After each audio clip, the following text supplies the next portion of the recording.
Som. Vamos lá então, amiguinhos. Bom dia para todo mundo mais uma vez. Na primeira aula, nós fizemos o nosso primeiro mapa aqui de filosofia, certo? Tá meio... Acho que eu coloquei muito perto da boca. Melhorou, né? E agora, então, vamos fazer duas aulas de história, que eu já coloquei tudo no mesmo mapa, certo? Então, são duas aulas, mas sempre o mapa corresponde ao conteúdo da semana, e os exercícios também, tá? Então, aqui, ó, dentro desse primeiro mapa, você tem dois assuntos. O primeiro assunto eu vou falar na primeira parte da aula, né, que seria uma primeira aula, que é a historiografia, e depois pré-história, tá? Então, vamos lá.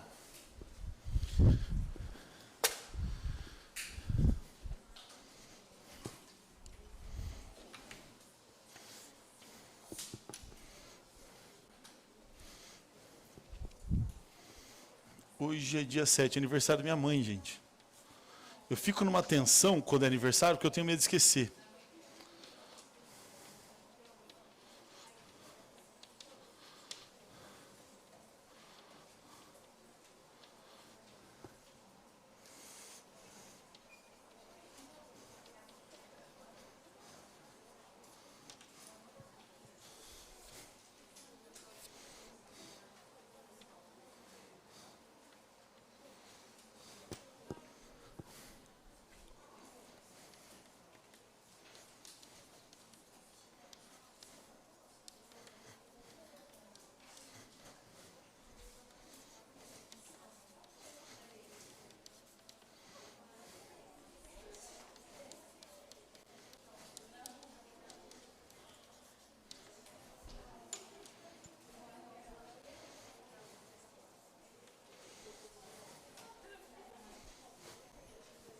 Então vamos lá, gente.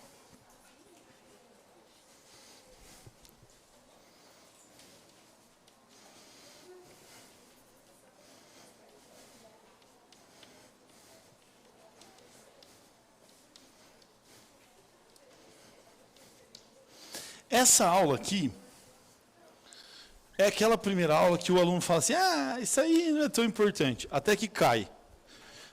Não é? Então, vamos lá, o que eu quero tratar com vocês nessa primeira aula que eu chamei de historiografia e teoria da história? Conceitos básicos sobre o que é história e quais são as correntes que se usa para estudar a história. Né? E parece que não, mas esse assunto às vezes aparece. Tem vestibular que gosta mais desse assunto, tem vestibular que gosta menos. O vestibular da UEL, por exemplo, gosta desse assunto. Ontem teve uma questão só sobre a relação entre história e memória. Tinha um texto lá do Paul Ricoeur, que é um historiador francês, falando sobre a diferença entre história e memória, e a questão perguntava sobre isso. Isso está dentro desse assunto aqui, teoria da história. Né? Então, primeiro, o que é história? História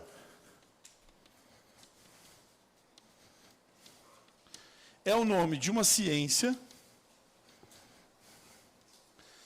que tenta, de alguma forma, entender o processo de desenvolvimento humano no tempo. Não é? Já dizia lá o historiador francês Marc Bloch, história é a ciência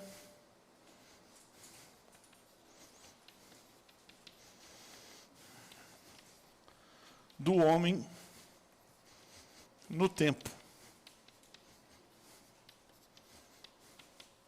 Essa frase é do historiador Marc Bloch.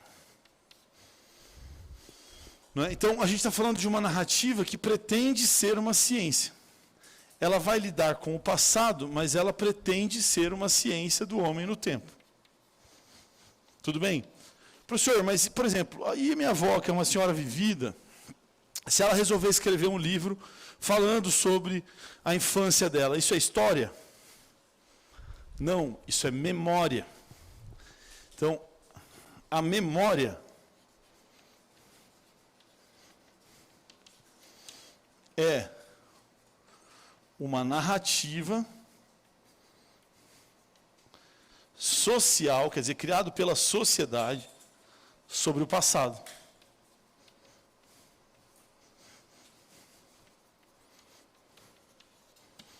Ou seja, toda a sociedade tem memória, mas nem toda a sociedade tem história.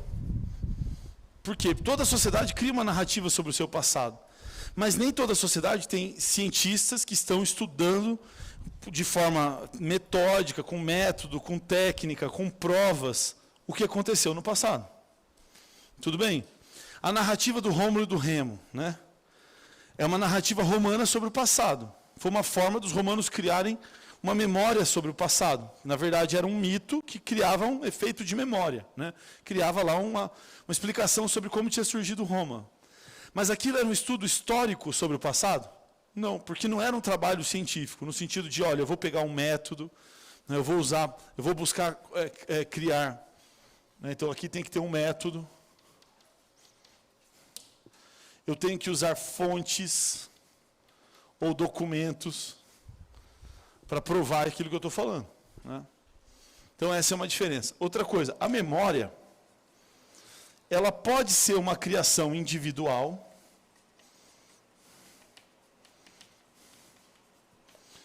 não é? Ou seja, uma pessoa que está ali fazendo um esforço de memória, mas ela também pode ser um processo coletivo.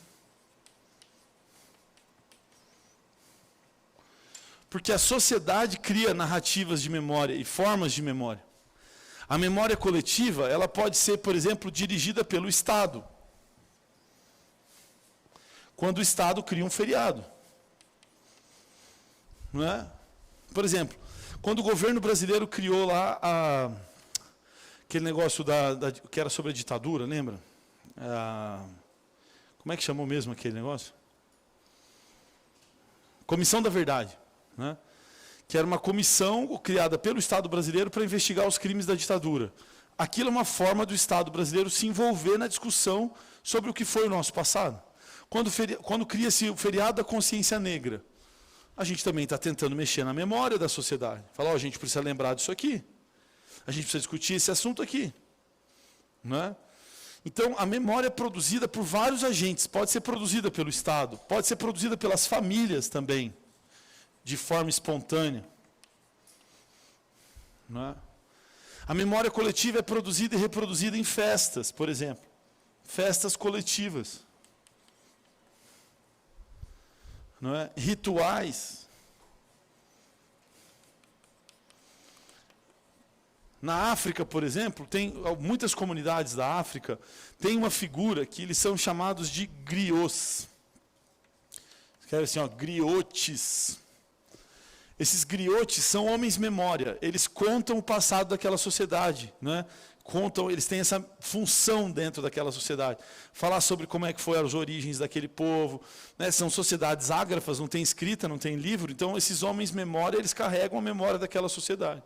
Isso é memória, certo? Então é preciso diferenciar o que é história. História é um esforço científico de entender o que aconteceu. Enquanto que memória é um esforço social, né? É uma produção mais espontânea de narrativa sobre o passado. Está claro isso aí? Obviamente que memória e história se envolvem muitas vezes. Tem historiadores, por exemplo, que fazem o seu trabalho estudando a memória da sociedade, estudando o que a sociedade pensa sobre ela mesma. Né? Tem historiadores que fazem entrevistas com pessoas e, portanto, usam o que a gente pode chamar de memória social ali, né, da coletividade, o que os caras estão lembrando. Mas a diferença é que história é uma ciência, enquanto memória é a produção que a sociedade faz de narrativas do passado. Tudo bem? Outra coisa aí importante, né, dentro desses conceitos básicos, é quando a gente fala de fontes. Todo o trabalho de historiador tem que se basear em fontes. Essas fontes podem ser primárias, quando a gente está falando ali de um documento produzido à época dos acontecimentos, né, ou secundárias, quando essa fonte ela já é, vamos dizer assim, uma outra pessoa que não viveu, mas que ouviu falar sobre aquilo indiretamente. Né? Então, vamos dizer que a fonte primária é uma fonte direta, que envolve as pessoas que estão sendo estudadas diretamente, e a secundária é indireta. Então, tem uma pessoa que já ouviu de outra, que ouviu de outra, e que está contando para nós. Não é? Então, por exemplo,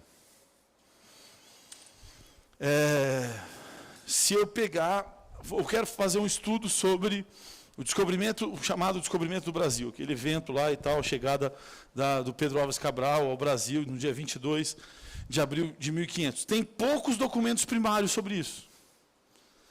Tem basicamente o quê? A carta de achamento do Pero Vaz de Caminha, que foi escrito uns 2, 3 dias depois ali. Né?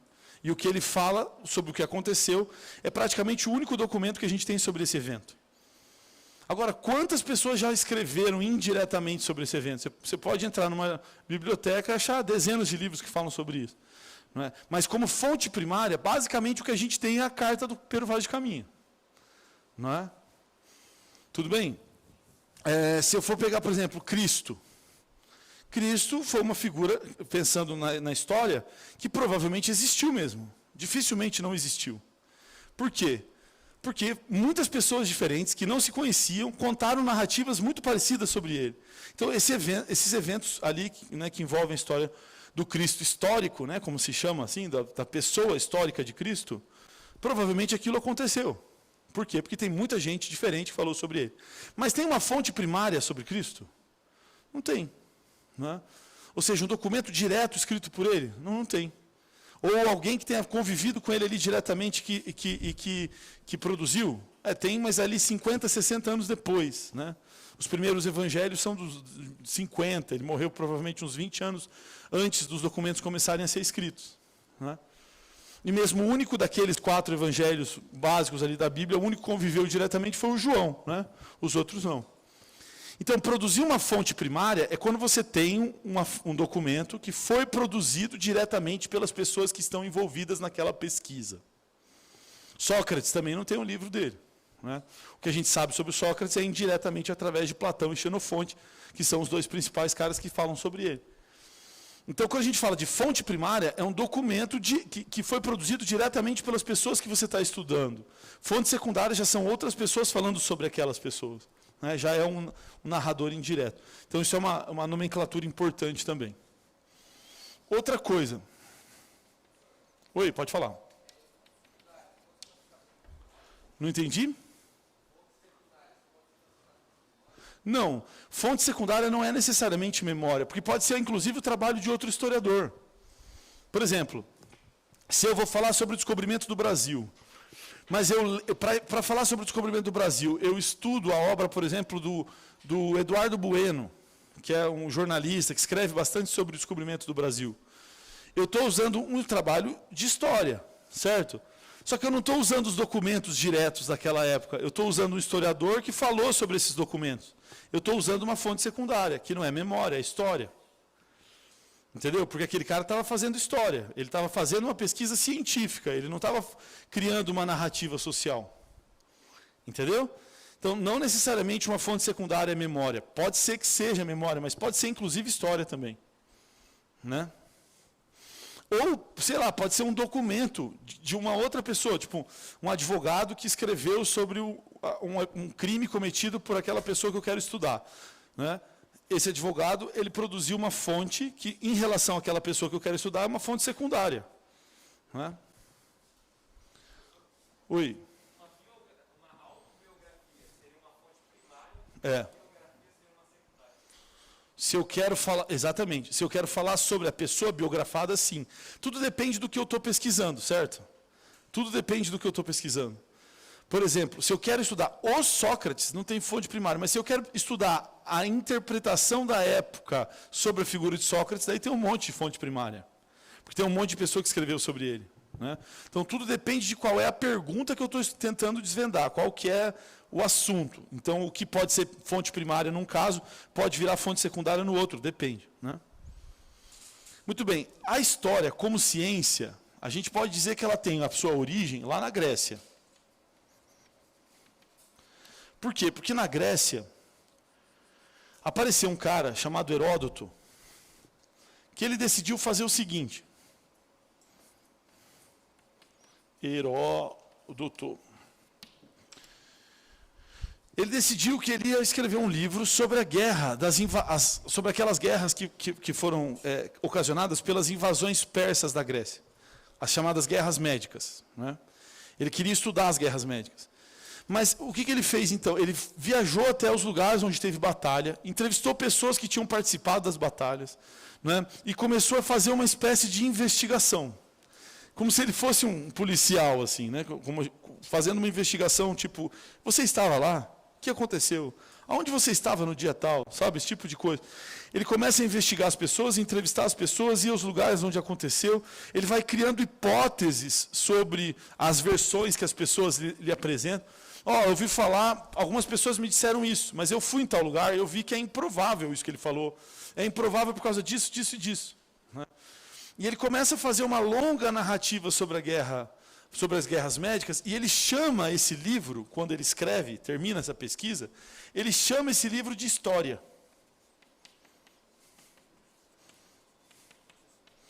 E é daí que vem o nome da ciência, né? Historiai, né? Quer dizer, é uma espécie de investigação sobre o passado.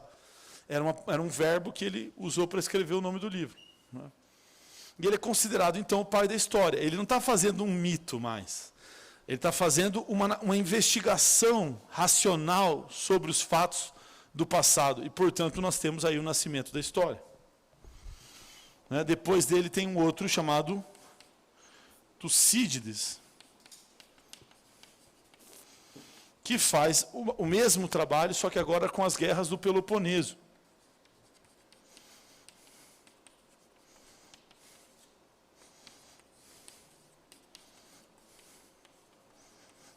Nas guerras do Peloponeso, então, a gente tem ali o enfrentamento de Atenas e Esparta, e o Tucídides vai narrar as batalhas, os episódios, e investigar tudo o que tinha acontecido ali. Né? É engraçado que a história começa como uma ciência quase que militar, porque eles estão preocupados com as grandes batalhas e com as grandes guerras. De certa forma, até hoje, isso nos acompanha um pouco. Né? Vai dar aula de história geral, os alunos estão lá meio com cara de paisagem, para não dizer outra coisa. E daí, de repente, você fala assim, hoje a aula é sobre a Segunda Guerra Mundial. E todo mundo vira um suricato, assim, olhando para você. Né? Até hoje parece que a gente gosta das narrativas de guerra mesmo, e as primeiras já eram assim. Muito bem. Só que essa aqui é a origem lá remota, na Grécia Antiga. Né? Entre os romanos, eles preservaram essa tradição. Entre os romanos tem um grande historiador chamado Tito Livio. Tito Livio fez a história da República Romana, contou, dividiu em décadas, e foi analisando a evolução da República Romana, a evolução das leis e tudo mais. Mas teve outros, Tito Livio é o mais famoso, tem o Flávio Josefo, que é outro historiador romano também, muito importante. Né? Tem um monte, daí depois de Heródoto, Tucídides, tem vários. Não é? Então se começou a ter essa arte da pesquisa sobre o passado, da investigação racional sobre o passado. Agora, a ciência histórica moderna mesmo, como ciência típica do mundo moderno, a gente vai ter a origem da história moderna lá no século XIX, que é o berço de praticamente todas as ciências humanas modernas, né? Sociologia, filosofia, quando aparece um cara chamado Leopold von Ranke. Leopold von Ranke. Esse aqui é considerado, então, o pai da história como ciência moderna. Ele diz assim, o objetivo da história é narrar o passado como ele realmente aconteceu. Então ele tinha essa pretensão de criar uma narrativa que fosse objetiva.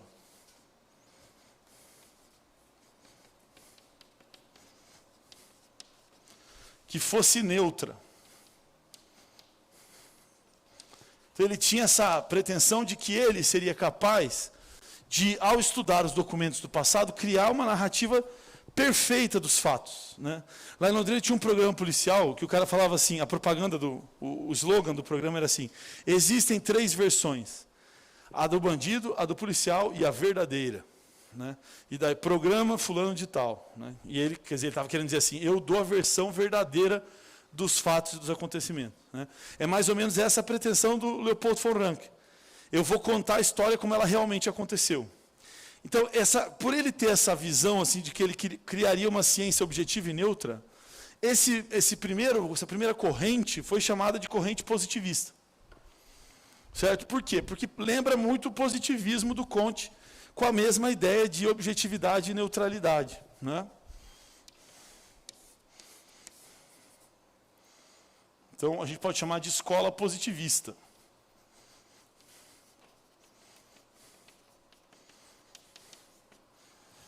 A escola positivista é essa, então, que está querendo ali contar o passado como ele realmente aconteceu. Quais seriam as características dessa escola? Né?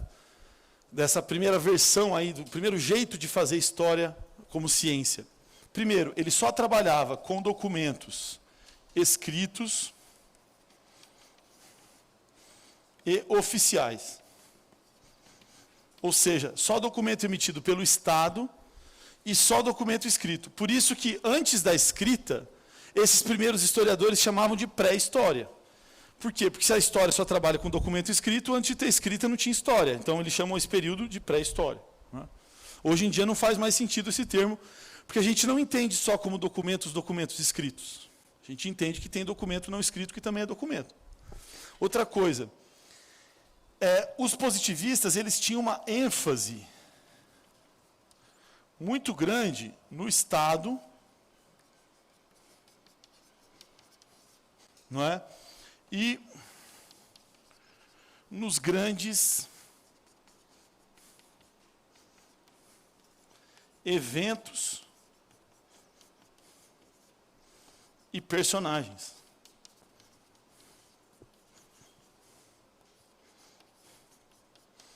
Os franceses chamam essa forma de contar o passado como histoire événementielle. Histoire événementielle quer dizer a história dos fatos, dos grandes fatos e dos grandes acontecimentos. Sabe aquela forma mais tradicional de ensinar a história, que o cara começa a contar a história, muito assim, por exemplo, vou falar da Guerra do Paraguai, daí a gente vai falar das grandes batalhas, dos grandes personagens, a Batalha do Riachuelo, a Batalha de não sei o quê, a Duque de Caxias, o Conde de...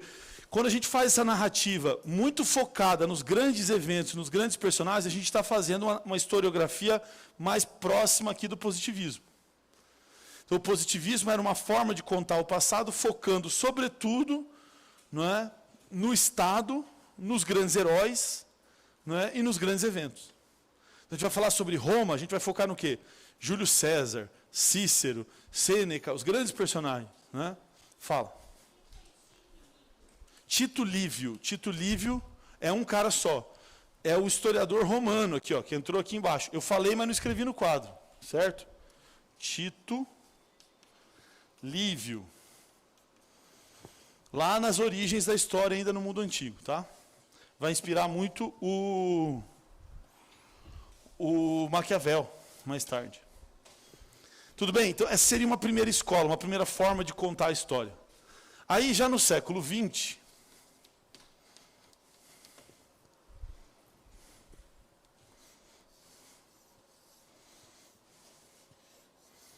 apareceu uma segunda forma, uma segunda modalidade, que é a escola marxista.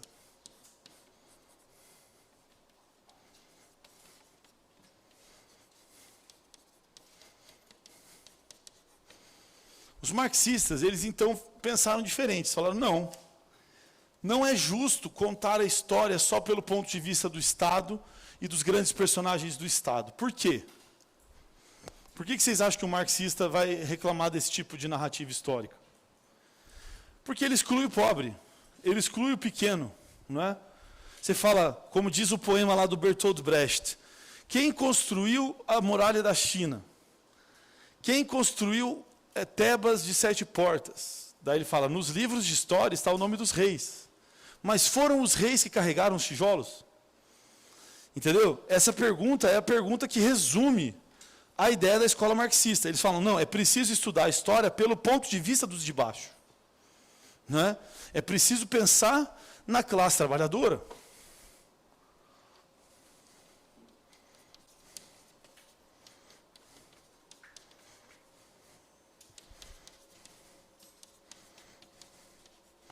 Então, beleza, você fica falando aí do Luís XIV, mas e como é que viviam os pobres na época do Luís XIV?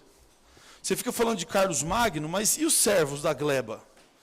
Então, os marxistas começam vamos dizer assim, tentar abandonar essa narrativa dos grandes personagens, a narrativa focada no Estado, nas grandes batalhas, e começa a pensar mais nas relações de trabalho, não é? Começa a pensar mais na vida das camadas populares. Então, aqui passa a existir uma ênfase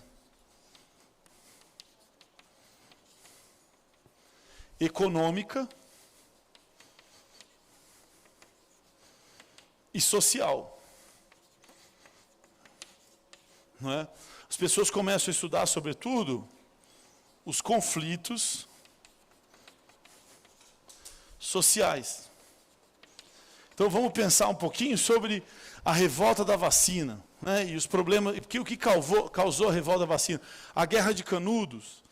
Vamos falar um pouquinho sobre lá as revoltas de camponeses na Idade Média. As revoltas dos anabatistas na Reforma. Então começa a surgir essa outra temática, que é a temática que enfoca mais o social, as relações de trabalho, os conflitos sociais, né, o olhar sobre a sociedade e a população mais pobre. Tudo bem? Outra coisa, eles começam a fazer uma análise mais crítica dos documentos. O positivista, ele pegava um documento emitido pelo governo francês e ele tomava aquilo como verdade. O marxista olha para esse documento e fala, bom, esse documento foi emitido pelo Estado francês. O Estado representa a ideologia da elite. Então, esse documento representa o ponto de vista da elite. Eu não vou acreditar nele. Esse documento está tentando me enganar. Né? Então, eles passam a fazer o que a gente pode chamar de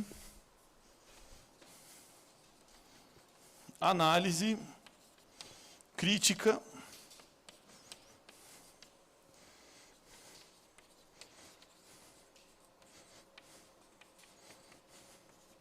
dos documentos. Não é?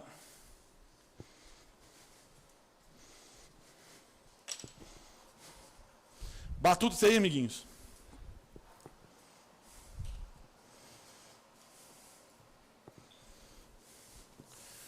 Só que aí, lá nos anos 30, na França, vai surgir um terceiro grupo. Uma terceira escola.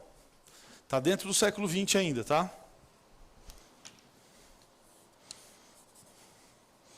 Que é chamada Escola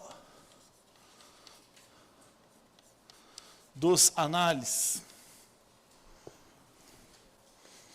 Presta atenção que nesse assunto aqui dessa primeira aula, por mais que seja um assunto introdutório, quando aparece alguma coisa sobre a Escola dos Análises, já apareceu...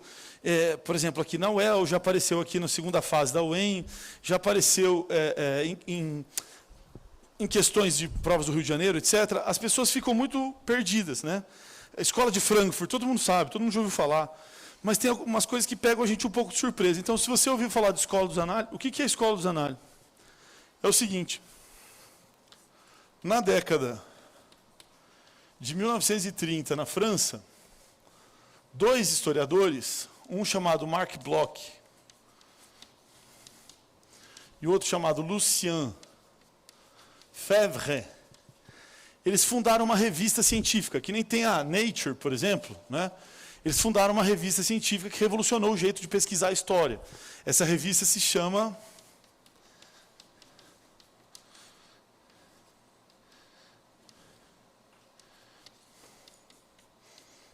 Ah, não, é o contrário.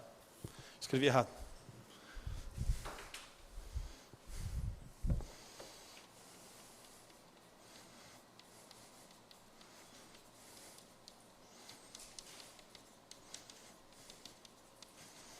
Análise do Histoire, né? Que quer dizer o que em francês? Os arquivos da história. Por isso que chama Escola dos Análises, porque o nome da revista era Análise do Histoire. Então, acabou virando o Movimento dos Análises, Escola dos Análises, por isso que tem esse nome. O que a Escola dos Análises fez de tão importante da gente estar falando dela hoje aqui? A primeira coisa, tudo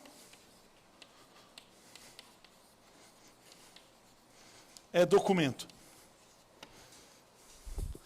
Tudo que o ser humano produziu ao longo do tempo é documento para o historiador. O historiador não deve estudar só documentos escritos e oficiais. Ele deve estudar qualquer coisa. Objetos, fotos, imagens, esculturas. Por exemplo, eu tive um professor na faculdade, na verdade foi no mestrado, não foi na faculdade, que ele era professor ali da Unicamp, e ele estuda Roma. E sabe qual foi a pesquisa dele, no doutorado dele? O que os romanos escreviam no banheiro. Sabe quando você vai no banheiro e tem lá o cara desenhou um falo, desenhou, né, uma cena pornográfica, escreveu um negócio contra o Bolsonaro, sabe? Em Roma eles também faziam isso.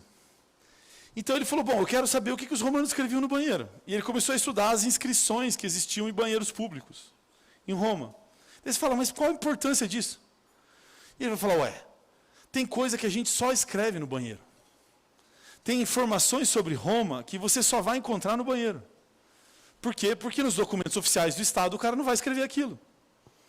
Entendeu? Então, depende do que você quer saber sobre as pessoas, você tem que buscar documentos diferentes. Então, a primeira coisa é essa, tudo é documento. Tudo pode ser estudado. E também, tudo interessa. A gente não quer saber só o Estado e os grandes personagens, mas também a gente não quer saber só as relações de conflito e as relações sociais. A vida privada interessa, a sexualidade interessa, a gastronomia interessa, tudo que o homem produziu no tempo interessa. E a gente chama isso de história total. Não é?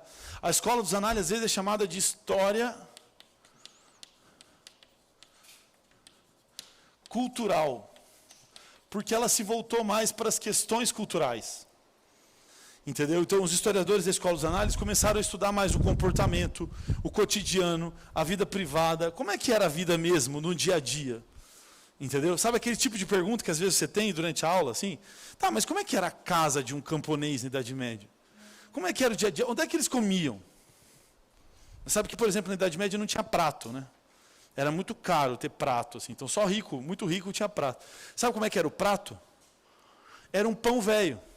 Então, sabe aquele pão que ficou duro? Está bem duro. Quanto mais duro, melhor. Daí você usava aquilo para colocar como se fosse prato. Eles chamavam isso de quadra, só que eles não comiam o pão.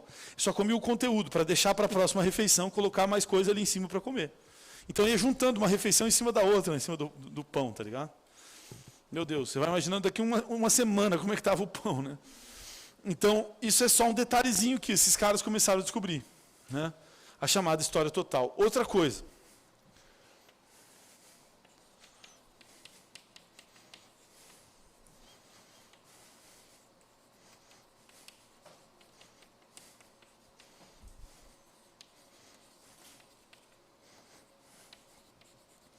Eles começaram a perceber também que os historiadores, eles sem perceber, imitavam muito a mitologia. Então, o jeito do historiador escrever sobre o passado, muitas vezes acabava meio que, sem perceber, imitando as mitologias antigas. Por exemplo, o cara vai falar sobre a história do Brasil. Mas ele primeiro começa contando do descobrimento do Brasil. Se a gente pegar o descobrimento do Brasil, é uma espécie de mito de origem do Brasil.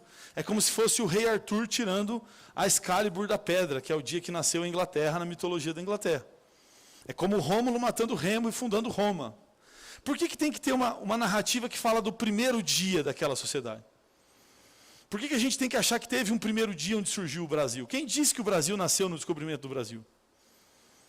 Né? Depois do descobrimento do Brasil, pelos próximos 40 anos, quase não passaria um português por aqui. Quem disse que aquilo lá é a fundação do Brasil? Né? Um século mais tarde, se falava mais tupi do que português no Brasil. Um século e meio mais tarde, na verdade. Que Brasil que foi esse que nasceu lá com Pedro Álvares Cabral? Então eles começaram a meio que desconstruir essas narrativas, certo? Que ficam buscando uma origem. Né? E tentando mostrar que a história ela não deve copiar as mesmas estruturas da mitologia. Ela deve perceber que o passado é complexo. Né? Que existem várias narrativas diferentes que a gente pode construir sobre o mesmo assunto. Né? Então, isso aqui chama-se crítica à narrativa de origem. Eles defendem um tipo de pesquisa que eles chamam de história problema. O que é história problema? Segundo eles, como que acontece uma pesquisa histórica?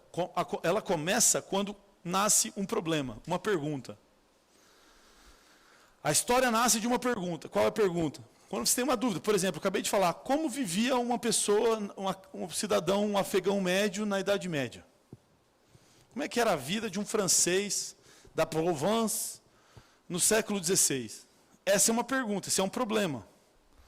E daí o historiador vai lá para tentar resolver esse problema. Então eu vou tentar investigar para ver como é que era a coisa. Por exemplo, no meu mestrado eu estava investigando o seguinte.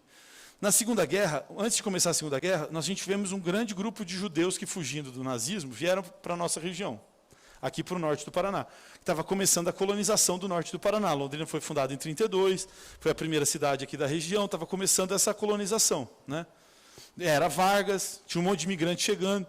Eu quero saber o seguinte, como é que esses judeus viveram aqui depois que eles chegaram? E eles se identificavam como? Eles se chamavam de alemães, de judeus, de quê? Essa era a minha pergunta. E eu fui tentar resolver isso na pesquisa, daí ao longo dos anos da pesquisa. Está entendendo? O trabalho do historiador começa sempre com uma pergunta, que ele vai tentar resolver estudando documentos do passado. Né? Dependendo do tipo de pergunta, você vai ter que mudar o tipo de documento. Como eu disse, meu professor lá de História Antiga queria saber o que os romanos pensavam sobre sexualidade, gênero, etc. Então ele foi nos banheiros, foi estudar os banheiros. Né? Se a pergunta fosse sobre o funcionamento do Senado, não adiantava ir no banheiro, ele ia ter que estudar os documentos do Senado. Vocês estão entendendo, amiguinhos? Tudo começa com uma pergunta. Batuta? Então, para que serve essa aula sobre historiografia? Primeiro, são os conceitos básicos de história? São. Mas também para entender que, às vezes, nas aulas de história, a gente fica transitando de uma escola dessa para outra. Tem aulas que parecem mais essa escola. Tem muitas aulas que parecem mais essa escola. Mas tem hora também que a gente começa a falar sobre isso aqui. Costumes, festa, dia a dia, gênero, o espaço da mulher. E são assuntos que estão muito na moda. Tem muita questão sobre isso hoje. Batuta? Então tá bom. Até aí, tudo bem? Sim ou não, amiguinhos? Então vamos para a pré-história agora. Segundo assunto aqui da semana 2. Semana 1.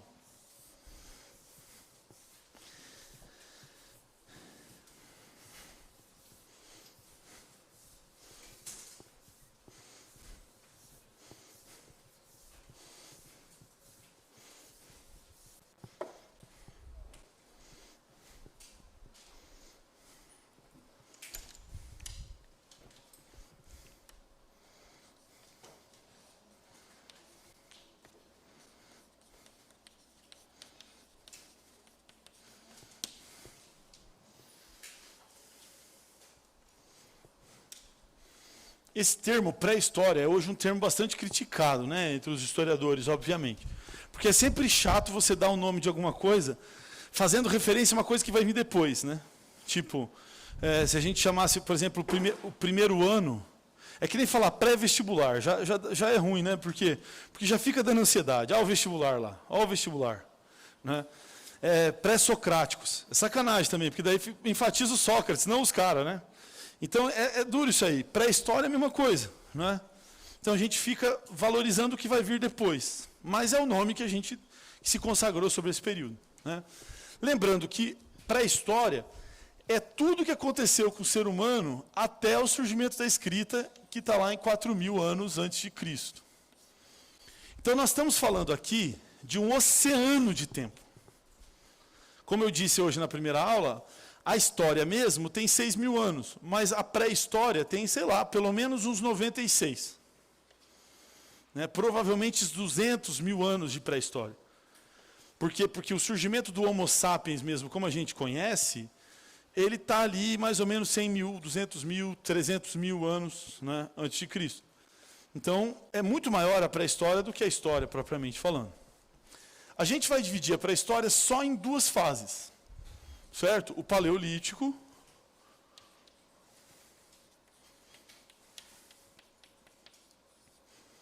e depois o Neolítico. Bom, o que acontece? O Paleolítico também já foi chamado Idade da Pedra Lascada, né?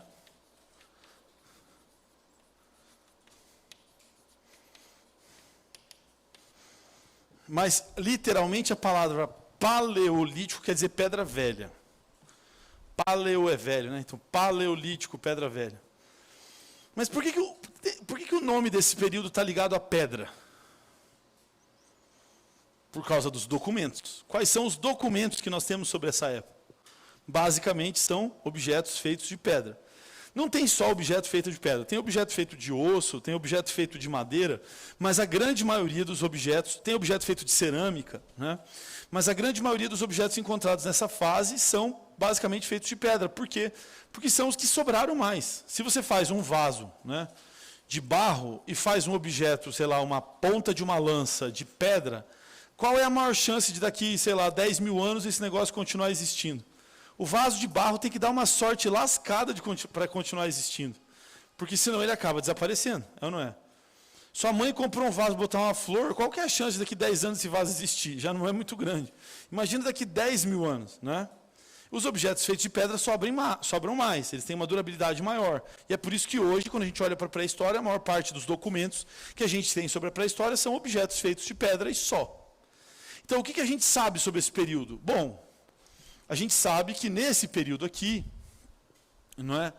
Nesses primeiros 90, 100, 150 anos de humanidade, que é o período paleolítico, né?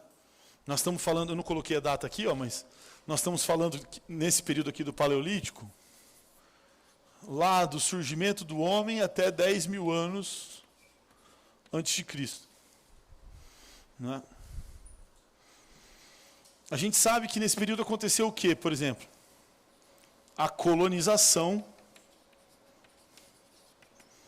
dos continentes. É uma coisa que a gente sabe sobre isso. Um livro muito interessante sobre a pré-história é aquele livro do Yuval Harari, que é o Yuval Harari é um historiador israelense, está bem na moda, né? Hoje em dia, ele faz esses palestras na internet e tal, é chamado para participar de vídeos da Globo News, essas coisas assim. E o Yuval Harari escreveu um livro que virou um best-seller no mundo inteiro chamado Sapiens. Você já deve ter visto, né? Biblioteca, livraria, essas livrarias de aeroporto, tem 10 versões diferentes desse livro. Ele tem um capítulo nesse livro, no começo desse livro, chamado O Grande Massacre, que ele fala justamente sobre essa época, o Paleolítico. E ele mostra o seguinte, quando surgiu o hominídeo, que é o Homo sapiens, né, existiam ainda outros hominídeos. Né?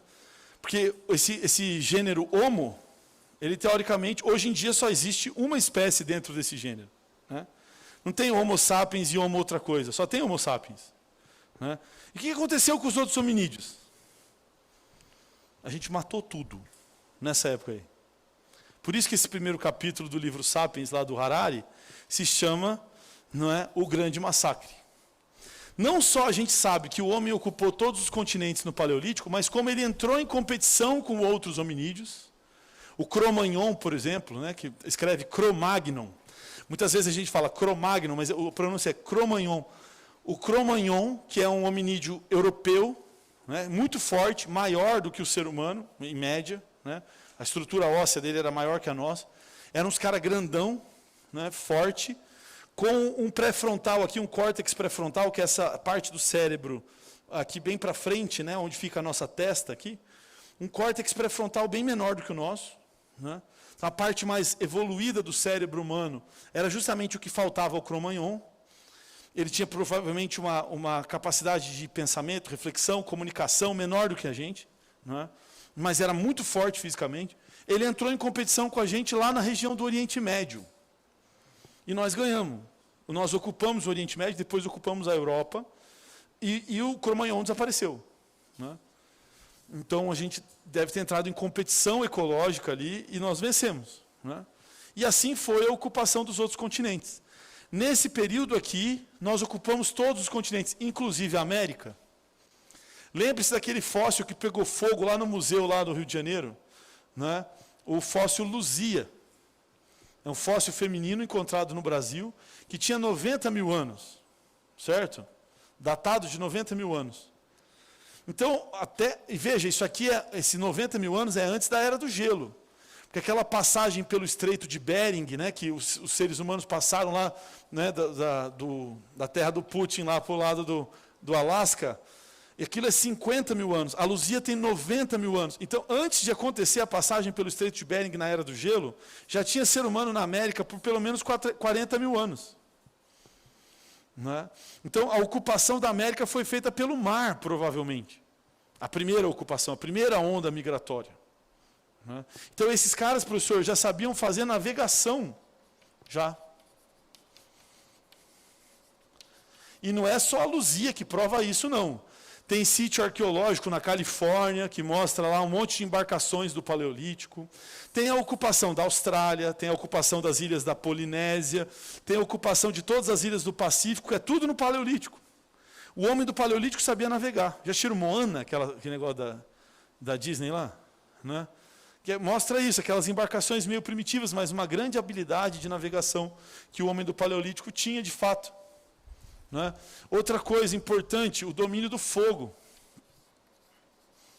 O fogo foi uma coisa muito importante do homem desenvolver pelo seguinte: o homem, o ser humano, é um animal que enxerga muito mal à noite, comparado com os outros animais. Né? Então a gente se tornava uma presa muito fácil à noite. Na medida em que a gente começou a desenvolver uma habilidade maior de enxergar no escuro, por causa do fogo, a gente começou a se proteger melhor desses animais noturnos. Né? Então, o fogo tinha uma função de proteção. Outra coisa, com fogo a gente conseguia habitar regiões mais frias também, com mais facilidade. E com fogo a gente começava a cozinhar. E o ato de cozinhar tem um caráter importante do ponto de vista simbólico, porque ele nos diferencia dos outros animais. O homem passou a ser um bicho que ele ritualiza a comida, ele não come de qualquer jeito. Né? Então, você pode comer salmão cru, mas você não come salmão cru que nem os ursos polar lá come salmão, né? Que ele simplesmente abocanha o salmão na hora que ele pula no rio, não é? Já viram essa cena? É bonito e selvagem ao mesmo tempo, né? Ele... Então, na comida japonesa a gente come peixe cru, mas a gente não come peixe cru pegando o salmão e abocanhando no mercado, não é? A gente ritualiza o ato de comer. Então, o comer passou a ser um ato simbólico que nos diferenciava dos outros animais. Mas comer também era uma forma de conservação dos alimentos, fazendo com que a gente tivesse um aproveitamento melhor daqueles alimentos e passasse a comer de uma forma mais frequente do que no começo, onde a gente passava longos períodos sem comer, fazia jejum intermitente, dieta cetogênica, todo mundo magrinho. Não é? Tanto que essas dietas são chamadas, às vezes, de dietas do Paleolítico. Porque os caras falam, a gente sempre viveu assim, a gente não pode mudar o nosso organismo. Temos que ficar em longos períodos de jejum. Não é? Então, o fogo foi importante para a defesa, foi importante para o aquecimento e foi importante para a alimentação. Né? Já lá de cara nascia o churrasco. Outra coisa, esse ser humano, ele era capaz já, no Paleolítico, de simbolizar. Ele já tinha capacidade de simbolização.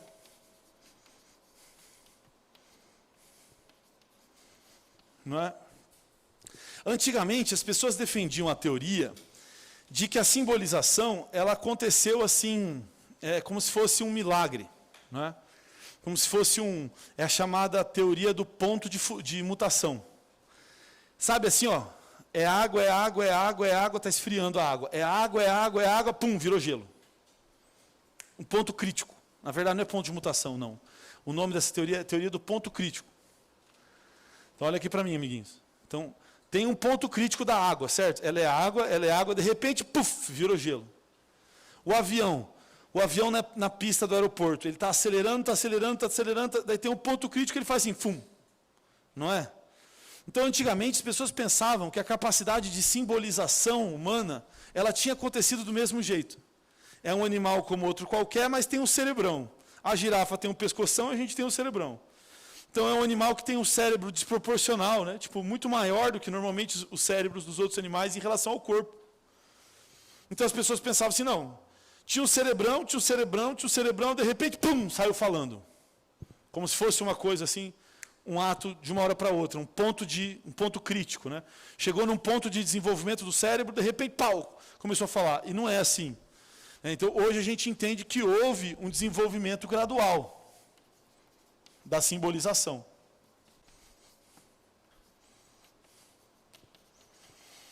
Outra coisa, antigamente se tinha aquela ideia do tipo, só o ser humano fala, né? Só o ser humano pensa, nós somos o animal que pensa, nós somos o animal que fala, e isso nos coloca numa posição completamente diferente das outras espécies. É verdade isso? Não. Tanto que hoje, por exemplo, tem experimentos em que os cientistas já conseguiram fazer. Tem um chimpanzé famoso, tem no YouTube, se vocês quiserem procurar, ele chama Abe. O chimpanzé é famoso que um grupo lá de cientistas ensinou ele a falar. Não é? Quer dizer, a se comunicar de forma simbólica. Não fala verbalmente, ele encosta nas coisas. Né? Então ele vai formando frases assim e transferindo mensagem para os pesquisadores, encostando.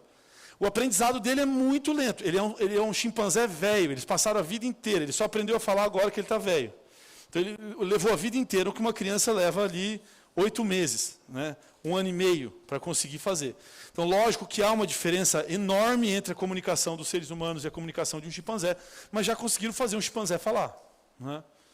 Então, os outros animais pensam sim, os outros animais têm formas rudimentares de comunicação.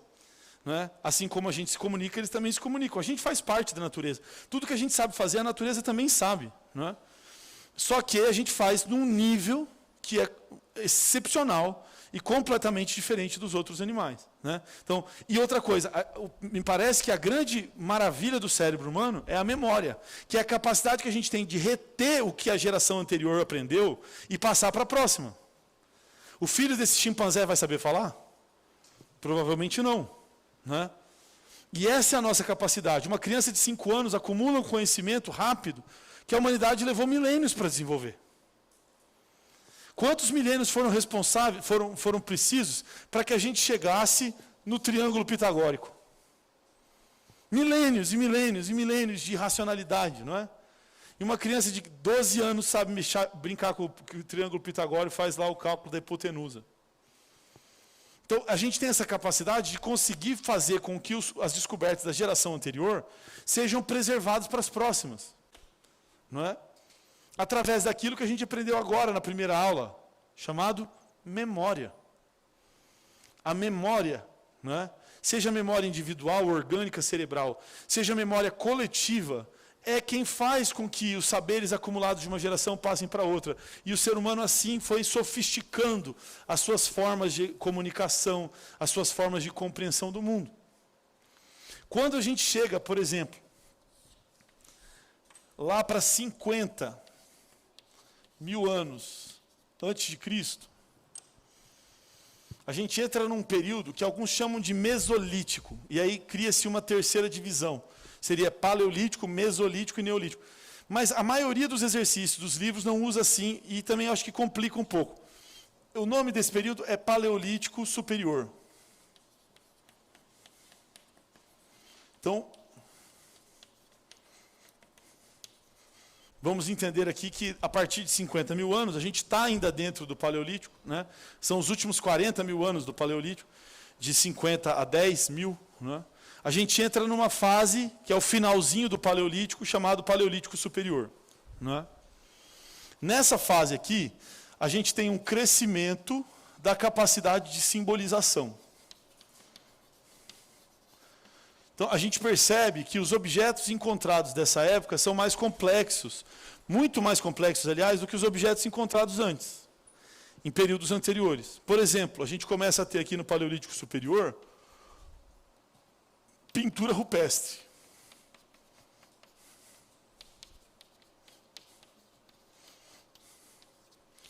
As primeiras manifestações de pintura rupestre são ali de 70 mil, está um pouco até antes disso. Só que quando chega ali em 50 mil, a quantidade de pintura rupestre no mundo aumentou muito. Você tem pintura rupestre no Brasil, né? Aqui, ó, não precisa ir longe. Em Santa Catarina, no litoral do Paraná, onde a gente teve lá a chamada cultura dos sambaquis, né?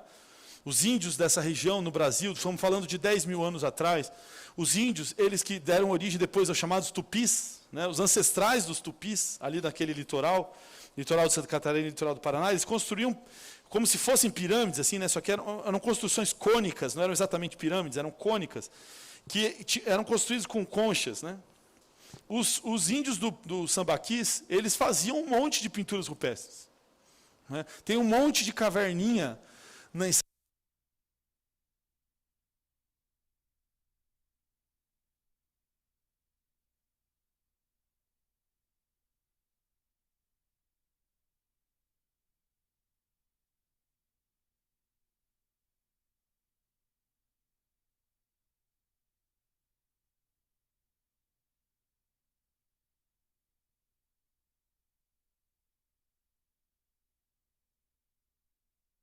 Som, isso. Então, você encontra um monte de pintura rupestre aqui no litoral de Santa Catarina, litoral do Paraná, né? Tem uma cidadezinha que é uma das cidades mais frias do Brasil, chama Urubici, na Serra do Rio do Rastro, né, que tem lá na Serra Central de Santa Catarina. Lá em Urubici tem um parque enorme de pintura rupestre, né, muito interessante. Eles desenhavam máscaras, assim que eram típicas daquele grupo, daquela sociedade, e eles desenhavam essas máscaras em formações rochosas, que eram parecidas com a máscara. Então é provável que eles olhassem para a montanha e falavam, olha lá, a divindade deixou um rastro ali. Né? Então a gente vai desenhar aqui na frente aquela marca, porque é um lugar sagrado, é um lugar importante e tal. Outra coisa, sepulturas. Os homens dessa fase já começam a fazer sepulturas, jazigos, já há uma ritualização da morte. O que mostra que o homem desse momento ele já está preocupado com um dos elementos mais importantes para a formação da consciência do pensamento, que é a consciência da morte. Né? O Heidegger, o filósofo Heidegger, ele dizia que uma das coisas que diferencia o homem dos outros animais é o constante conhecimento da morte. Né? Você pode ter uma fazenda de carneiro para abate, para corte. Ou seja, todos os carneiros estão ali e vão morrer. É tipo uma espécie de campo de concentração de carneiro. Né? Eles estão ali para morrer. Só que eles estão tudo felizes, brincando o dia inteiro. E ninguém está pensando que vai morrer ali não, está todo mundo tranquilo. Pode ser que na hora que estão abatendo os carneiros, eles percebam pelo cheiro, pelo jeito do berro, sei lá, eles percebam que vão morrer e fiquem meio tristes. Mas durante o tempo, um dia antes, né, um mês antes, eles estão felizão da vida lá, mano, curtindo. Agora, ser humano no campo de concentração está em depressão.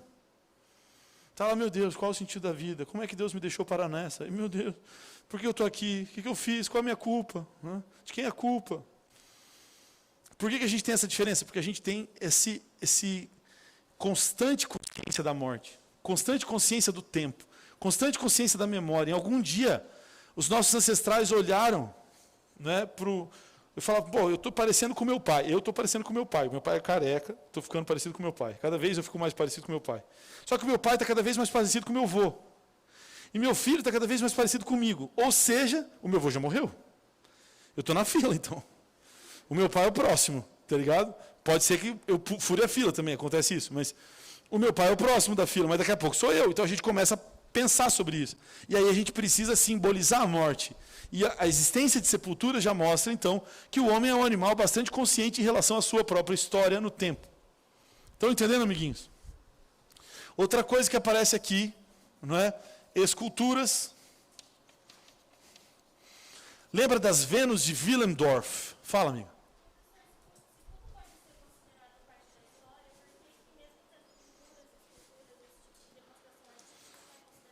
Então, porque esse nome pré-história, ele foi criado lá na época dos positivistas, quando só o documento escrito era considerado.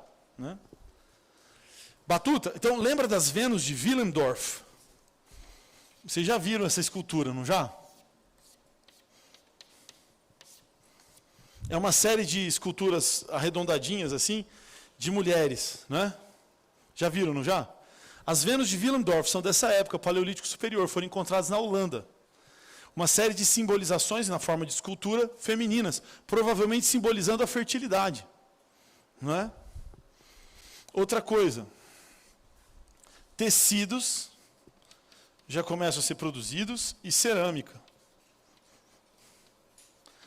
Então, o Paleolítico Superior já é um momento em que começa a aparecer uma capacidade do ser humano que o diferencia bastante dos outros animais, não é? E o coloca numa capacidade de reprodução simbólica muito, muito sofisticada.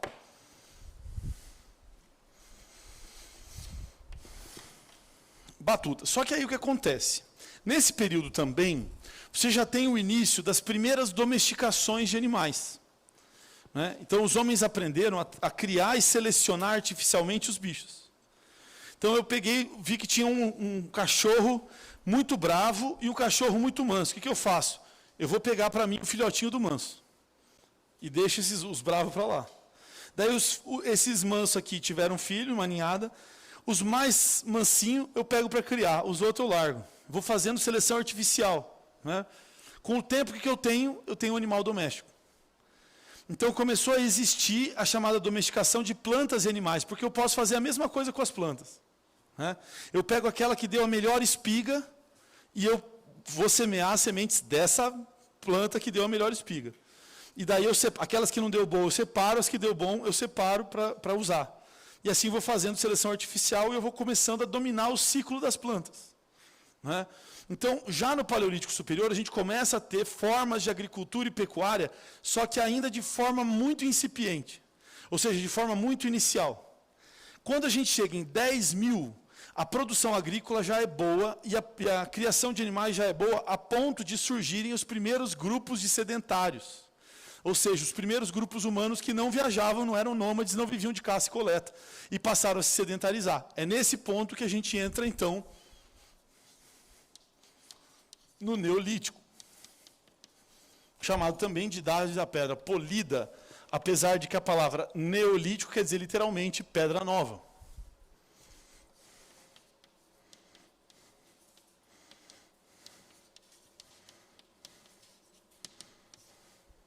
Não é? Então aqui nós estamos falando de um período já bem mais curto, ó, de 10.000 anos a 4.000 anos antes de Cristo. Esse já é um período em que acontece esse processo, que foi chamado também de Revolução Neolítica.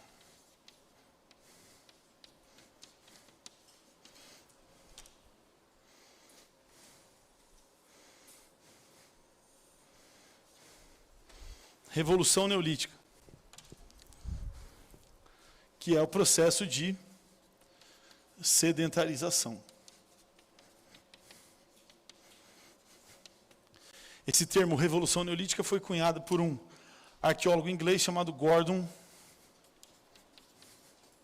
Childe.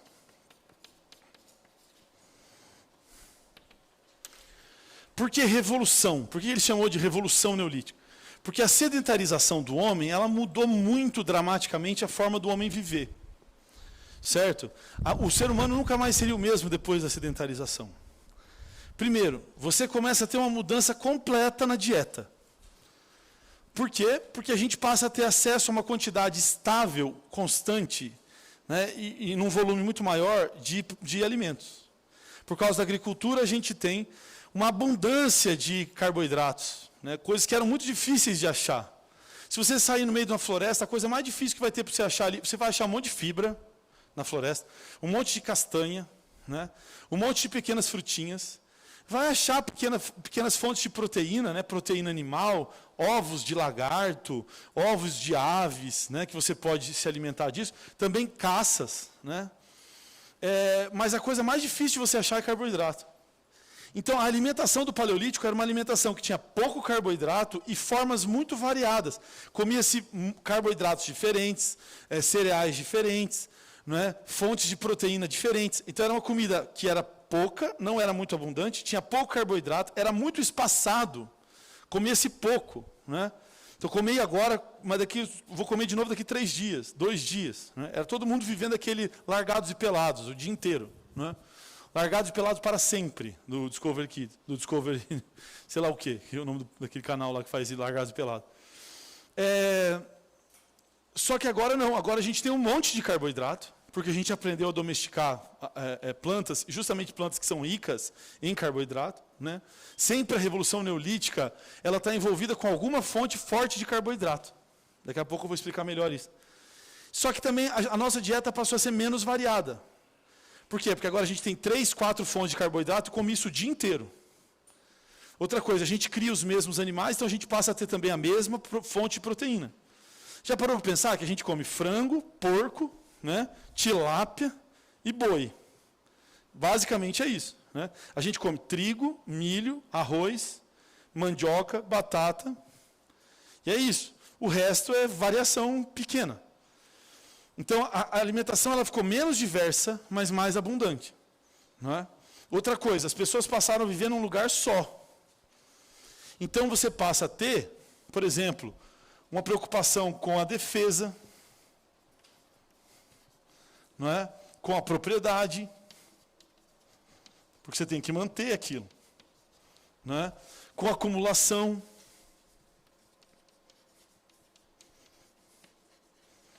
Do trabalho, etc. né? Que eram coisas que não preocupavam. Os homens do Paleolítico, eles têm que andar com o mínimo possível. A propriedade é um problema.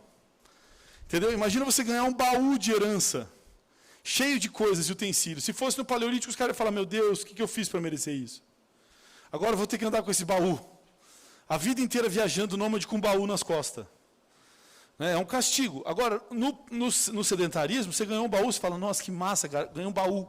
Agora eu posso guardar um monte de coisa aqui. Muda completamente o jeito de viver. Por isso que foi chamado de Revolução Neolítica. Porque revolucionou a forma do homem viver completamente. Não é? Outra coisa importante, antigamente se achava que teve uma Revolução Neolítica, na época do Gordon Childs, inclusive, que teve uma Revolução Neolítica e isso se espalhou pelo mundo. Então a gente aprendeu primeiro a fazer a agricultura do trigo no Egito e depois espalhou isso para o resto do mundo e fomos aprendendo a fazer agricultura de outras coisas. Não foi assim. Então nós tivemos várias revoluções neolíticas no mundo inteiro. Na China, por exemplo, a Revolução Neolítica do arroz, no Vale do Rio Amarelo. Né? Na Europa, aveia. Né? No Egito, de fato, trigo e cevada. Né? No meio da África, você tem o inhame, o cará, aquelas raízes, né? Que depois vieram para o Brasil também por influência dos africanos. Aqui na América, a gente teve 3 grandes revoluções neolíticas. A Revolução do Milho, que foi no México, a descoberta do milho pelos o que seriam os ancestrais dos astecas. A batata nos Andes, que seriam os ancestrais dos incas. E a mandioca no Brasil. Né? Então a gente tem aí várias revoluções neolíticas. Não é uma revolução só, são várias revoluções. Só aqui na América, vamos deixar registrado aqui, a Revolução do Milho, a Revolução da Batata e da mandioca. O mundo ainda tem que conhecer a mandioca, né, pessoal? Porque o milho já é a base de comida do mundo inteiro. Né? É o cereal mais utilizado no mundo inteiro, junto com a soja. Né? E depois a batata. O ser humano come batata no mundo inteiro. Viva o McDonald's, batata frita, não sei o quê. Está faltando conhecer a mandioca. Então a gente teve várias revoluções neolíticas. Outra coisa, realmente a primeira, que até onde a gente sabe, realmente foi no Egito. No Egito, lá para 10 mil anos, no Vale do Rio Nilo, a gente vai ter o surgimento de comunidades que são chamadas de nomos. Comunidades de agricultores que viviam do cultivo do trigo, né, e da cevada. Você veja, a humanidade veio da onde? Veio da cerveja, né, trigo e cevada. Eles comiam e bebiam também bebidas feitas de trigo e cevada. Né? Agora, o que acontece? Com o tempo, essas comunidades começam a crescer. E aí você começa a ter um processo mais complexo. Por quê? Principalmente nessa região do Nilo, e ali também entrando para dentro do Oriente Médio, conforme as comunidades vão crescendo, você começa a ter preocupações com irrigação. Porque estas áreas são muito áridas.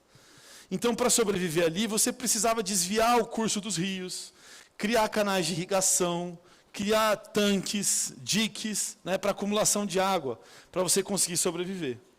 Isso provavelmente provocou uma necessidade maior de organização dessas comunidades. E aí a gente vai ter o surgimento das primeiras cidades, dos primeiros núcleos urbanos e dos primeiros governos. Ou seja, nós temos aí no final da pré-história o surgimento também do Estado. Certo, amiguinhos? Então, no final desse período, quando a gente chega ali, 5 mil anos antes de Cristo, a gente tem a Revolução Urbana. Não é? Revolução Urbana.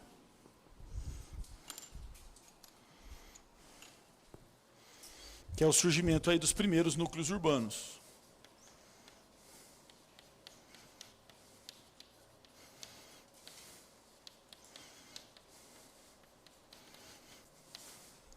Certo?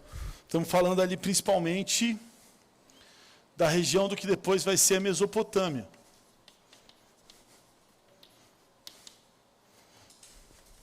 uma área chamada de Suméria. Na foz já do rio Tigre e do rio Eufrates, chegando ao que se chama hoje de Golfo Pérsico. Ali vão surgir as primeiras cidades que a gente tem notícia. O que a gente sabe sobre esses primeiros núcleos urbanos? É provável que eles inicialmente ou eram lugares de culto. Então, quando a população era seminômade, nômade, é provável que alguns lugares eram considerados mais importantes para essas sociedades nômades, né? Isso tem aqui na América também. Por exemplo, os índios guaranis se espalharam por toda a faixa central do nosso bloco continental, né? Então, o meio do Brasil, o meio do Paraguai, da Argentina, né, da Bolívia, a região dos guaranis. Os índios guaranis têm uma montanha lá no meio do Paraguai que eles falam que é de lá que nasceu a humanidade. Aquela montanha é considerada por eles sagrada, não é? Eles habitam todo um entorno, não é? Milhares e milhares de quilômetros ali em volta, mas eles têm aquela montanha sagrada. Então é provável que esses primeiros povos eles tinham lugares considerados sagrados e construíam ali fortificações, templos e tal. E com o passar do tempo, a população começa a ir se concentrando em volta daquilo. E aquilo que antes era só um altar, era só um templo, começa a virar uma cidade em volta daquilo. E isso explica, talvez, a aproximação entre política e religião nessas primeiras cidades. Não é? Havia uma relação muito forte entre essas coisas. Os líderes políticos dessas primeiras cidades eram também líderes religiosos. Havia uma fusão entre as duas coisas. Eles eram representantes dos deuses e, ao mesmo tempo, representantes do governo. Não é? Por quê? Porque provavelmente os templos e as regiões consideradas sagradas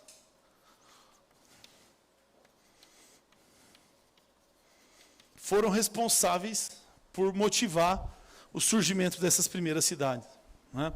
Outra coisa, da necessidade de defesa, começa também a surgir a necessidade de construção de exércitos. Então esses templos passam a ter em volta deles não só governantes, mas também esses governantes passam a ter uma força armada, que é criada e especializada para defender o templo. Mas, obviamente, também, além de defender o templo, eles podem usar essa força armada para oprimir a sociedade, para oprimir o povo, para exigir impostos, para impor regras mais rígidas de acordo com o interesse do governante. Não é? Então, a gente começa a ter ali uma concentração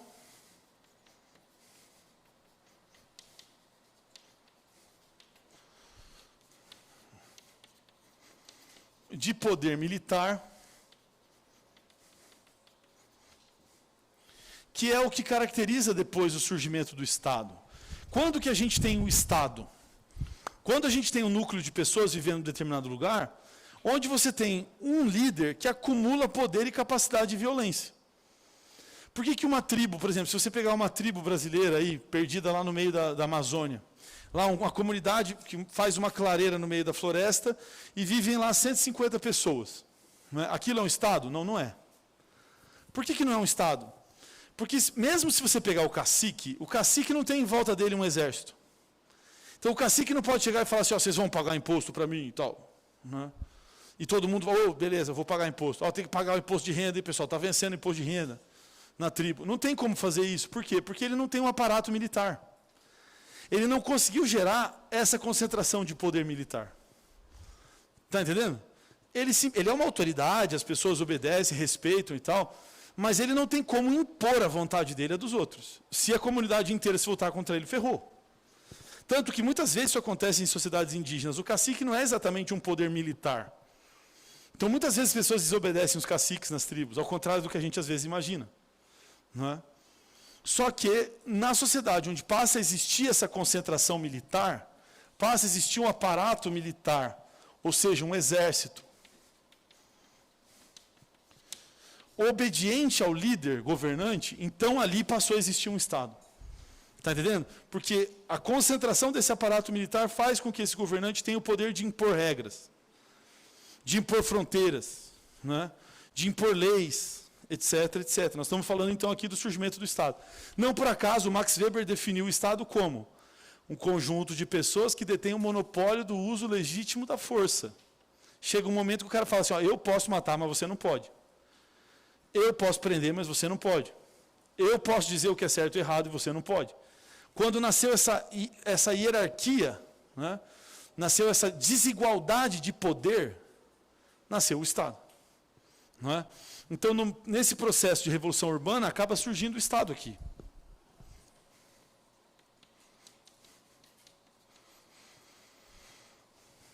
As primeiras formas de Estado eram cidades-Estado.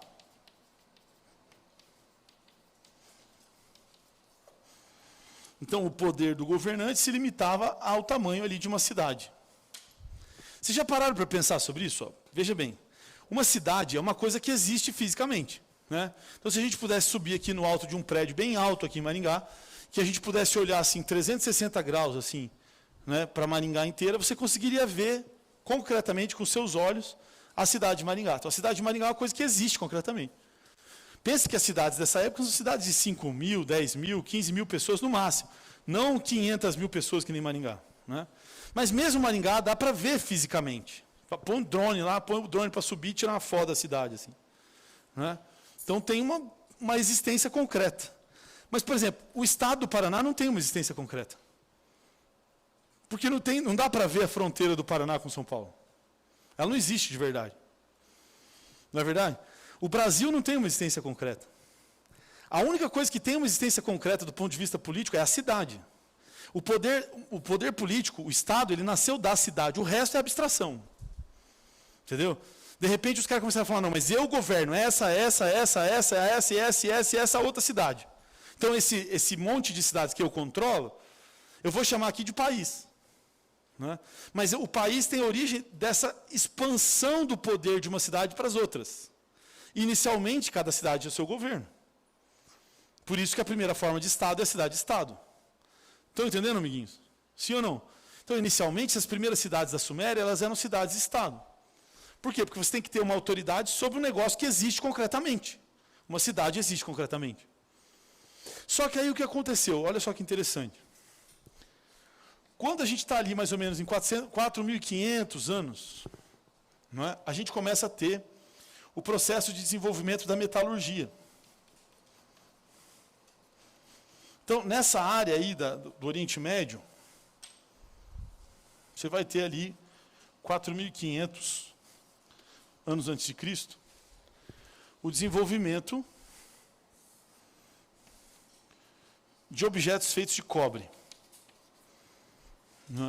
Então, o cobre é um metal fácil de manipular, ele é dúctil, né? Você não precisa de altas temperaturas para conseguir fundir o cobre. Os caras começam a fazer armas, fazer escudo, fazer lança de cobre. E isso cria uma superioridade militar em relação a essas sociedades que tinham armas de cobre e as que não tinham. E o que acontece? Vamos dizer que eu tenho uma cidade e o exército da minha cidade tem objetos de cobre. E o resto não tem. O que eu faço? Eu vou e começo a ocupar as outras cidades. E como eu tenho uma superioridade tecnológica, militar, eu começo a ocupar várias cidades. Estão entendendo? Muito bem. Só que as armas de cobre, elas não eram muito eficientes, não dava muito certo, porque o cobre é um metal meio mole, assim. Né? Pega uma panela de cobre da tua avó, aquelas meio cor de bronze, né? Aquelas panela meio avermelhada, que usa para fazer doce. Pega uma panela, uma colher de madeira e bate. Você vai entortar a panela inteirinha, porque é mole. Né? Agora pega uma panela de ferro e bate. Vai quebrar a colher. E a panela vai continuar do mesmo jeito. Por quê? Porque o ferro é muito mais duro e resistente do que o cobre. Então os caras descobriram que se você pegasse o cobre e pegasse outro metal bem fácil de fundir, que é o estanho, que é um negócio que você funde com isqueiro, de tão fácil de fundir que é, se você juntasse estanho com cobre, você tinha uma liga metálica muito mais útil militarmente, que é o bronze. Então, quando a gente chega ali em 3.500, note, amiguinhos, 3.500 já é depois da escrita, certo? Sim ou não? Certo? Então a gente já está entrando na história aqui, saindo da pré-história, se fosse para ser bem rigoroso aí com as datas. Né? A gente tem o aparecimento do bronze. E foi o bronze que realmente revolucionou a história do exército. Por quê? Porque as armas de bronze eram muito superiores às armas que não eram de metais. né? Então, armas feitas de osso, madeira, né? Às vezes armas de madeira com pontas de pedra, né? Eram armas que tinham uma capacidade de produzir violência muito inferior às armas de bronze. Então, os exércitos que tinham bronze passaram a ter uma superioridade militar violenta. Consequência disso aqui, ó, em 3200, aparece o primeiro império da história, o Império Egípcio.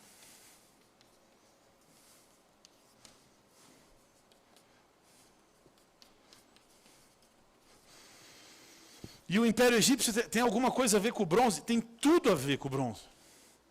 Porque agora eles tinham uma superioridade militar muito grande, então eles saíram conquistando e anexando outras cidades, né? E até que você tinha uma autoridade política que mandava nas cidades que ficavam na beira do rio Nilo, desde a Foz, no Mediterrâneo, até mais ou menos a metade da África. O rio Nilo ele vem assim e faz um S, né? Lá no meio da África, e depois ele continua para baixo. Assim. Esse Império Egípcio ele ia até o S. Do S para baixo eles não iam, que seria hoje assim, do Sudão para baixo. Né? Do Sudão para baixo depois vai ter outras civilizações em volta do Nilo. Então, os egípcios vão dominar o Nilo inteiro. O Nilo é muito grande, ele é tão grande quanto o Amazonas. Eles dominaram até a metadinha dele ali. Né? Mais ou menos aonde vai o território do Egito mesmo, atualmente. Né? Um pouquinho mais. Então, o domínio dos metais começa a produzir todas essas consequências. Então, cuidado. Idade dos metais, que a gente falava antigamente, não é uma terceira fase da pré-história. Às vezes o aluno acha que é paleolítico, neolítico, idade dos metais. Não é. O que se chamava de idade dos metais era unicamente esse processo de evolução da metalurgia, e entendendo que essa evolução vai acabar levando a consequências políticas. A primeira grande consequência é a passagem do modelo de cidade-estado para império. Né? Então, nos exercícios, você vai ouvir, às vezes, aparecer a seguinte expressão, ele fala assim, um Estado centralizado. Né? Então, o que é um Estado centralizado? É isso aqui. Você tem uma capital que tem a capacidade de mandar em várias outras cidades, em vários outros territórios, em várias outras aldeias, em vários outros povos. Tudo bem? As primeiras cidades têm origem aonde? Na Mesopotâmia. Mas o primeiro Estado centralizado é o Egito. Porque é a primeira vez que você tem esse tipo de configuração política, onde você tem uma capital, que é uma espécie de centro administrativo, né? Centro de concentração do poder, da autoridade, tararás, e desse centro, o poder e a autoridade se espalham para outras regiões. Está claro isso aí? Bom, só para avançar nessa história de desenvolvimento dos metais, quando a gente chega em 1500 agora, eu estou usando as datas, pessoal, que são correspondentes a essa área que nós estamos começando a estudar, que é a área ali do Oriente Médio, né? A região ali de intersecção entre a África, a Ásia e a Europa. Né? O Mediterrâneo Oriental, parte do Mediterrâneo mais próxima do Oriente. Né? Então, nós estamos falando ali da região do Egito, Oriente Médio, Turquia, Grécia. Essa área, nós vamos ficar bastante tempo em cima dela agora. Né? Porque é a área onde estão surgindo essas primeiras grandes civilizações. Então, eu estou usando essas datas baseado nisso. Mas se você for ver a metalurgia na África, é outra datação. A metalurgia na América é outra datação, porque em cada região vai se desenvolver num ritmo diferente. Então, quando a gente tem aqui 1500, a gente tem o descobrimento do ferro. E o ferro vai ser outra coisa que vai produzir um estrago, porque daí as armas de ferro eram muito melhores. E, de novo, o desenvolvimento do ferro vai fazer o surgimento de muitas civilizações diferentes. Por exemplo, os dóricos, não é? Vão ser uma civilização importante lá, que vai gerar um estrago na Grécia enorme. Não é? Os Ixos foram a primeira civilização a conseguir invadir o Império Egípcio. Um povo que também tinha o conhecimento do ferro. Não é? Os assírios,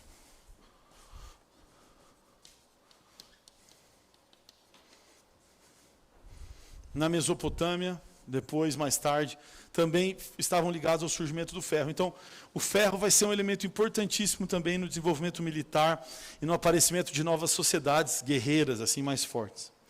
Deu para entender até aí, amiguinhos? Sim ou não?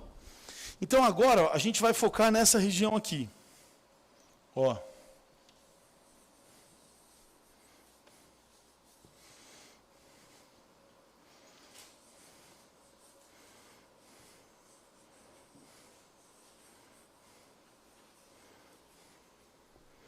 Ó,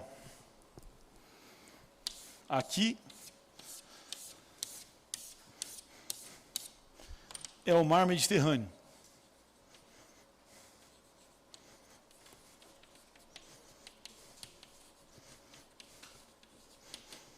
Certo? Aqui embaixo, chamado Mar Vermelho, que é um braço do Oceano Índico. Aqui, o Golfo Pérsico, né? Ó, aqui está o Rio Nilo, e aqui vai surgir a sociedade egípcia. Aqui está o Rio Tigre e o Rio Eufrates, aqui vai surgir a Mesopotâmia. E nós vamos estudar os povos que estão, ó, dentro dessa espécie de lua crescente que se forma aqui entre esses dois vales, né, ó? Como se tivesse aqui um formato de uma lua crescente. Essa região vai ser chamada de crescente fértil. E na próxima aula nós vamos falar sobre ela. Valeu, gente? Sim ou não? Faça a tarefa.